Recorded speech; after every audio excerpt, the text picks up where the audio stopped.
मी Punjab duck हवामान अभ्यास compost Gugale Dhamangaon तालुका शिलो जिल्हा परभणी आजपासून शेतकऱ्यासाठी अंदाज देत आहे।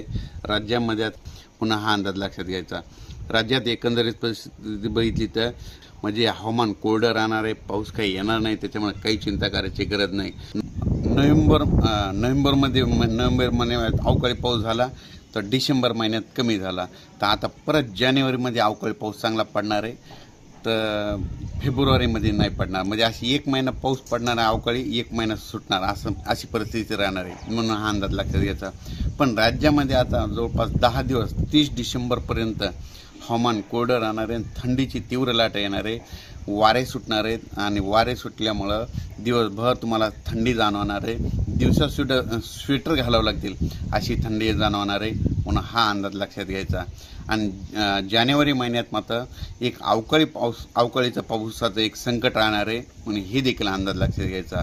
अचानक जर वातावरणात बदल झाला तर लगेच अर्जंट एक मेसेज दिला जाईल। धन्यवाद।